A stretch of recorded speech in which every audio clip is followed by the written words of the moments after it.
kebanyakannya orang bekerja dengan business owner. Serius eh? Ya. Even dia dah ada bisnes sendiri pun? Ya. Okay. Sebab bisnes ni dia turun naik kan. Kadang-kadang kadang-kadang okey, kadang-kadang tak okey. So, affiliate ni dia orang buat untuk apa tau? So at least dia orang dapat gaji lah. Kalau time seataf kan macam tengah drop sikit lah. So dia orang tak boleh nak keluarkan gaji. Dia orang ada income daripada affiliate. Ramai tau. Income tu promising tak? Promising lah for them. Kalau macam sebulan RM5,000, RM6,000 commission tu untuk business owner, cukup dah.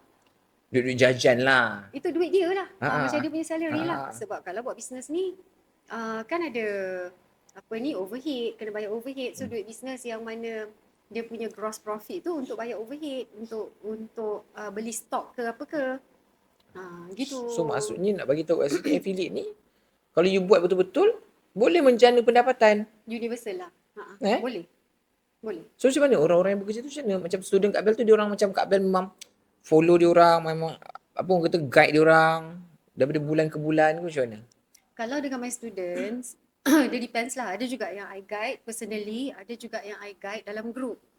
So biasanya Kak Bel memang akan tekankan cara macam mana nak buat content tu. Okay? Sebab kalau affiliate ni, especially tak kisah dekat mana, dekat mana-mana lah. TikTok ke, Shopee ke, semuanya konten. Kalau konten you bagus, konten you menarik, insyaAllah. Boleh. Memang boleh monetize, memang boleh buat income. Sebab sekarang kan TikTok, memang TikTok tengah naik sekarang. Bila makna buat live kan Kak Bel? Makna dapat secara gambaran dia lah.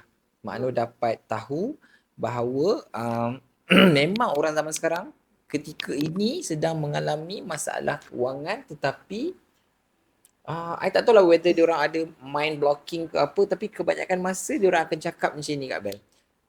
Affiliate is not for me. Macam I memang tak boleh buat affiliate.